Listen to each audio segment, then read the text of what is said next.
Welcome back mga idol sa ating channel at ito na po yung bagong episode natin kay ZooFun. Bago po tayo magsimula, please like at comment po kayo sa baba sa ating bagong video.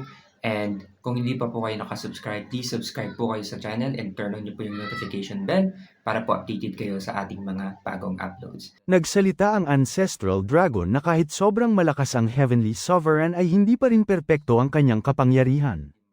Ito ang pinakamagandang halimbawa kung bakit hindi sapat ang kapangyarihan ng sovereign para gumawa ng sarili nitong mundo tulad ng sacred domain. Ang mortal domain na ginawa mismo ng heavenly sovereign ay may kahinaan na pwede nilang gamitin laban sa kanya. Ito ay walang iba kundi ang whirlwind tunnel na sinabi niya kanina sa ating bida. Ito ang magiging alas nila para makuha ang kinakailangang kapangyarihan para wasakin ang barrier sa paligid ng mortal domain. Nagulat si Joe Fan nang marinig niya ito dahil napagtanto niya na ang whirlwind tunnel ay ang maliit na butas na siyang konektado sa kanilang sacred domain. Sa madaling salita ay hindi kumpletong magkaiba ang mortal domain sa sacred domain. Sadyang pinaghihiwalay lang ito ng barrier na siyang ginawa ng heavenly sovereign. Ipinaliwanag ng ancestral dragon na malakas ang spiritual energy ng sacred domain dahil ito ang unang mundo na ginawa ng heaven and earth. Dahil dito ay tiyak na hihigupin ito ng matindi ang mortal domain upang maging parte ito ng lupain. Ngunit dahil sa ginawang barrier ng Heavenly Sovereign at Sword Sovereign ay patuloy nitong pinapahina ang paghigop ng Sacred Domain sa Mortal Domain kaya nanatiling magkabilang mundo ang mga ito. Mas lalo ring lumakas ang barrier dahil sa ganitong estado ngunit ang epekto nito ay nabuo ang Whirlwind Tunnel na siyang maliit na pocket space sa Mortal Domain kung saan nakatago ang malakas na spiritual energy mula sa Sacred Domain.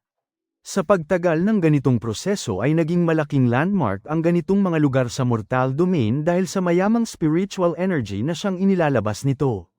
Ang pinakamagandang halimbawa nito ay ang lugar kung saan mismo nakatayo ang teritoryo ng Ultimate Clarity Sect. Ang buong sect ay nakatayo sa Whirlwind Tunnel na siyang nakabuo ng isang pocket space. Sa lugar na ito ay mas mataas ang antas ng spiritual energy at mas mayabong rin ito kumpara sa ibang parte ng mortal domain. Ibig sabihin lang nito na ang pocket space dito ay ang daan patungo sa sacred domain. Ito rin ang dahilan kung bakit halos lahat ng mga disciple dito ay malakas dahil sa exposure nila sa mas mataas na antas ng spiritual energy.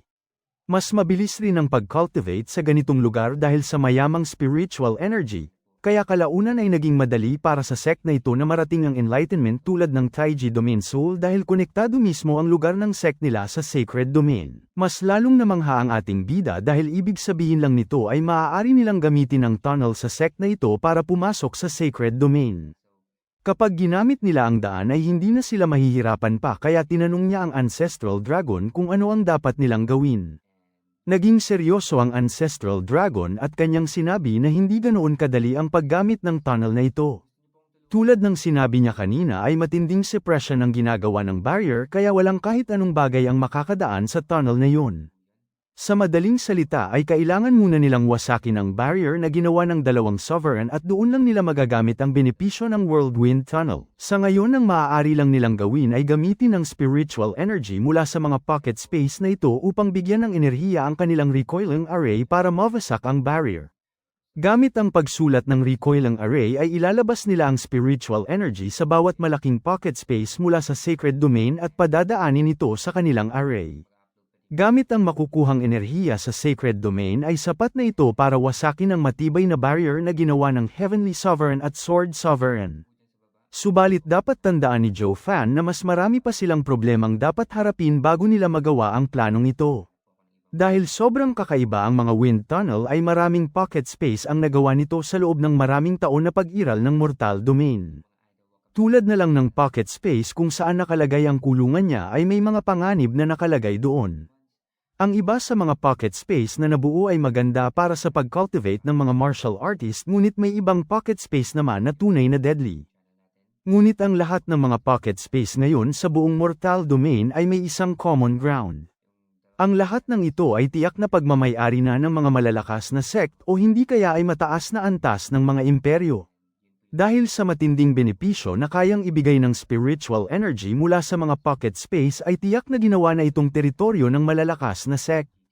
Kaya ang pagbuo ng mga drawing array sa mga lugar na ito ay mas mahirap kaysa sa inaasahan nila. Malalagay lang sa panganib ang sino man na gumawa nito kaya masaya siya na nandito ang ating bida.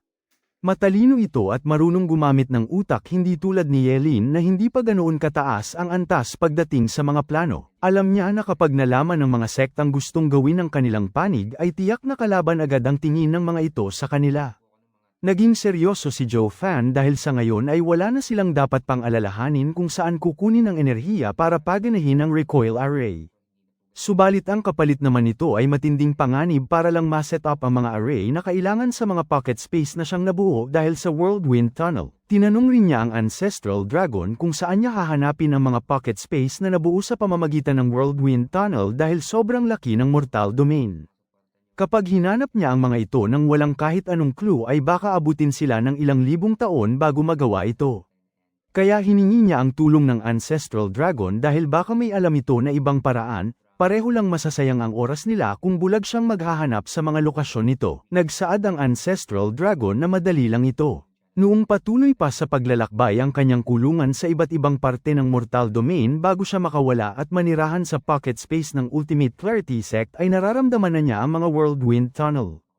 Sa kabila ng walang tigil na pag-atake sa kanya noon ng Purple Lightning na iniwan ng Heavenly Sovereign ay nagawa pa rin niyang suriin ang buong Mortal Domain sa tuwing lalabas ang kanyang kulungan sa bagong lugar. Dahil dito ay nagkaroon siya ng rough location kung saan nakatayo ngayon ang mga Whirlwind Tunnel na kailangan puntahan ng ating bida. Inilapit niya ang kanyang kuko sa noo ni Joe Fan at sinabi niya na ang bawat lokasyon ng mga Whirlwind Tunnel ay nakalagay sa iba't ibang parte ng lupain sa Mortal Domain. Tiyak na magugustuhan ni Joe Fan ang paglalakbay sa mga lugar na yun kaya bibigyan niya ito ng mga clue. Kasabay nito ay ibinigay na ng Ancestral Dragon sa isipan ng ating bida ang mga lokasyon na tinandaan niya noon kung saan niya naramdaman ang aura ng Whirlwind Tunnel. Gamit ang paglipat niya ng impormasyong ito ay mararamdaman mismo ni Joe Fan ang lugar kung sakaling malapit na siya sa lokasyong ito. Ito lang ang kaya niyang ibigay sa ngayon kaya dapat ay si Joe Fan na ang maghanap ng specific na lugar dahil ang ibinigay niya rito ay estimate lamang noong nasa loob pa siya ng kulungan. Hindi na nagsayang pa ng oras ang ating bida at mabilis niyang sinuri ang drawing ng lugar kung saan naramdaman ng Ancestral Dragon ang mga Whirlwind Tunnel. Napagtanto niya na kailangan niyang magpunta mismo sa iba't ibang lupain para lang marating ang mga tunnel sa mapa na ibinigay sa kanya ng Ancestral Dragon. Nagbiro rin ng ating bida na sa tingin niya ay sobrang pangit ng drawing na ginawa ng Ancestral Dragon dahil rough estimation lamang ito at hindi ang tunay na lugar kung nasaan nga ba ang mga World Tunnel. Lumaki naman ang mata ng Ancestral Dragon dahil talagang mapagbiro ang kumag na ito. Subalit na pag-isip-isip rin naman niya na tama ang sinabi ng ating bida. Hindi ganoon ka-accurate ang mapa na ginawa niya lalo pat nakabase lang naman ito sa mga lugar kung saan lumabas ang kanyang kulungan noon. Isa pa ay ilang daang taon na siyang nakakulong at ngayon lamang siya nakalaya sa parusa ng mga kidlat. Kaya hindi siya nagkaroon ng pagkakataon na lakbayin talaga ang buong mundo upang malaman kung gaano nga ba ito kalaki. Subalit sa tingin niya ay sapat na ang mapa na ito para makita ni Joe Fan ang lugar. Pinaalala rin niya sa ating bida na matinding paghihirap ang naranasan niya para lang mabuo ang mapa na ito ngunit hindi man lang ito pinahahalagahan ng ating bida. Isa na ngang malaking blessing para sa kanila na makagawa siya ng ganitong mapa kahit nasa kulungan siya at walang tigil na inaatake ng mga kidlat. Nagpatuloy ang Ancestral Dragon na huwag pansinin ng ating bida ang mga drawing ng mapa dahil tiyak na mararamdaman rin agad ni Joe Fan ang World Tunnel sa oras na makarating siya roon. Ang mga pocket realm na ito ay nagbibigay ng malakas na enerhiya kaya tiyak na mapapansin ito agad ng ating bida dahil alam rin naman niya ang enerhiya ng Sacred Domain. Tumango na ang ating bida at kanyang inisip na gamit ang mapa ay baka mapadali ang paglalakbay niya.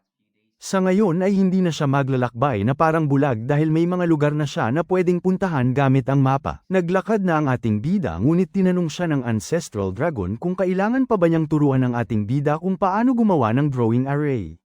Ngunit sa tingin niya ay hindi na rin naman ito kailangan dahil si Joe Fan ang successor ng Nine Serenities. Malamang ay nag-iwan na ito ng maraming array sa kanyang iniwang aklat. Nagsaad ang ating bida na hindi na ito kailangan dahil alam niya kung paano gawin ito. Hiniling rin niya sa Ancestral Dragon na palabasan na siya nito dahil sisimulan na niya ang misyon para makabalik siya sa Sacred Domain. Naging seryoso naman ang Ancestral Dragon nang marinig niya ang sinabi ng ating bida. Kaya muli niya itong pinaalalahanan na hindi lang dapat siya ang makabalik sa Sacred Domain. Pati silang mga sacred beast ay kailangan na makarating. Dapat tandaan nito na silang lahat ay nasa parehong sitwasyon at sobrang malakas ang kalaban nila. Ngumiti lang ang ating bida dahil kumagit nga ang ancestral dragon sa kanyang mga salita. Sa tingin niya ay kailangan niyang gumawa ng mga plano kung sakaling pagtaksilan siya ng mga sacred beast. Bigla ring napatigil ang ating bida dahil naalala niya na hindi pa rin pala gumagaling ang katawan ng kanyang anak na si Kiaur. Sa tingin niya ay may alam ang ancestral dragon kung paano pagalingin ito lalo pat isa rin siyang sacred beast. Napansin ng ancestral dragon ang pagtigil ng ating bida kaya tinanong niya ito kung ano na naman ang gusto nito. Kung gusto nito ng tulong tungkol sa mga maliliit na bagay ay dapat kausapin ni Joe Fan si Yelin. Kaya kung wala na itong mahalagang sasabihin ay maaari na siyang umalis. Naging seryoso ang ating bida at kanyang sinabi na mahalagang bagay ang gusto niyang ipakita sa ancestral dragon. Kasabay nito ay inilabas niya ang kanyang singsing at kinuha niya roon ang walang malay na katawan ng kanyang anak. Matapos lamang ang isang iglap ay nasa harapan na ng ancestral dragon ang malaking katawan ni Kiaur. Mula nang matapos ang laban sa pagitan ni Joe Fan at Yelin noon ay hindi pa rin nakarecover ang kanyang anak.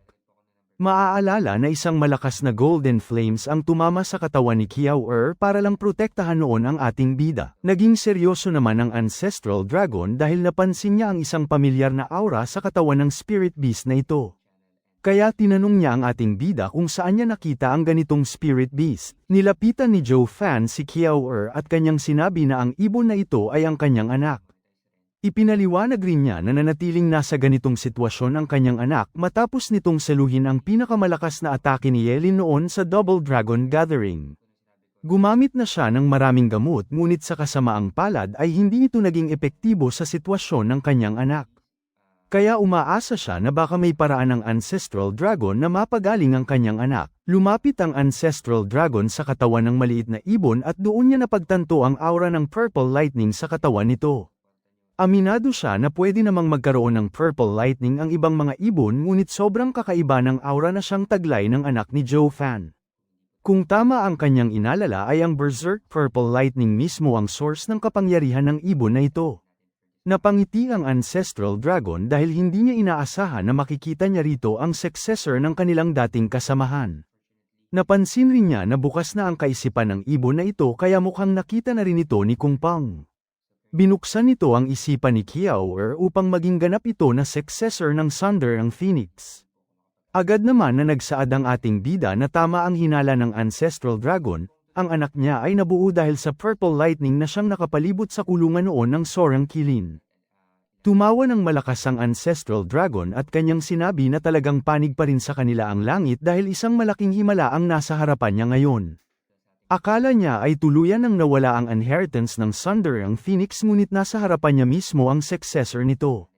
Ngayon ay tumaas pa ng 30% ang pag-asa na manalo sila sa laban sa Heavenly Sovereign. Pinasalamatan rin niya ang ating bida kahit na hindi niya alam kung paano nito nagawa ang isang himala tulad nito. Alam na rin niya ngayon ang dahilan kung bakit hindi pa rin nakarecover ang anak niya kahit pinakain na niya ito ng iba't ibang gamot. Ang isang normal na spirit beast ay makaka-recover agad kapag pinakain ng gamot ang mga ito. Ngunit sobrang iba ang katawan ng isang sacred beast. Ang dahilan kung bakit hindi pa rin gumagaling ang anak nito ay dahil kulang ito sa enerhiya. Sa pagkapanganak nito ay baka isang malaking antas ng purple lightning ang kinain ng kanyang anak. Dahil dito ay nagkaroon ng malaking destructive energy sa kanyang katawan. Nagdulot ito ng imbalance sa pagitan ng yin at yang kaya ganoon na lang ang sitwasyon ngayon ng anak niya. Ang ibang sugat ay maaari lang magamot ng normal na medisina, ngunit iba ang epekto ng pinsala na dulot ng kanyang golden flame. Ang kanyang decimating golden flame ay may kakayahang wasakin mismo ang organ ng kahit anong spirit beast. Dahil sa malaking pinsala na natamo ng ibon na ito at sa kakulangan ng enerhiya nito ay talagang hindi gagana ang mga gamot. Naging seryoso ang ating bida at kanyang sinabi na maraming purple lightning nga ang kinain ng kanyang anak noong itlog pa lamang ito. Gamit ang kanyang demon transformation art ay naging madali ang prosesong ito. Sa mga oras na yun ay aminado siya na ang kanyang demon transformation art ay isang demonic energy at ang berserk purple lightning naman ay isang destructive energy. Wala sa katangian ng dalawang art na ito ang may kakayahang magbigay buhay hindi tulad ng ibang martial art. Nagsaad ang ancestral dragon na sa tingin niya ay may pag-asa pa para mag-iba ang sitwasyon ng kanyang anak. Isa na rito ang pure seed mismo ng Purple Lightning na siyang umiiral sa pagkatao nito. Nagpatuloy siya na hindi magiging successor ng Thunder ang Phoenix ang ibon na ito kung wala siyang life energy. Kaya sa tingin niya ay may paraan siya para mapagaling ito. Nagulat si Joe Fan dahil hindi niya ito inaasahan. Akala niya ay normal lang na ibon ang kanyang anak, ngunit pareho rin pala ito ni Gu Santong. Tumawa ang ancestral dragon at kanyang sinabi na sa hinaharap ay muling makukumpleto ang 5 sacred beast. Sa mga panahong yun ay tiyak na hindi na makakatakas pa sa kanila ang Heavenly Sovereign. Kasabay nito ay agad nang ginamit ng ancestral dragon ang kanyang golden flame para simulan ang pagpapagaling sa katawan ni Kiaur. Sinabihan rin niya ang ating bida na huwag itong mag-alala dahil ang kanyang apoy ay may source of life. Ibig sabihin lang nito ay mabibigyan niya si Kiaur ng sapat na enerhiya. Bubuksan rin niya ng isa pang beses ang isipan ni Kiaur upang nang sa gayon ay magkaroon ito ng kakayahan na makapag-transform sa isang tunay na anyo ng sacred beast. Ipinaliwanag rin niya sa ating bida na ang gentle flame lang ang maganda pagdating sa alchemy habang ang mga destructive flame naman ang nararapat kung gustong ma-refine ng sinuman ang isang weapon at katawan. Ang pagpasok ng kanyang golden flame sa katawan ni Kiaur ay hindi lang magbibigay sa kanya ng bagong matibay na katawan. Magkakaroon rin siya ng sapat na pag-unlad sa isip upang makapaglakbay ito sa tunay na landas ng isang sacred beast.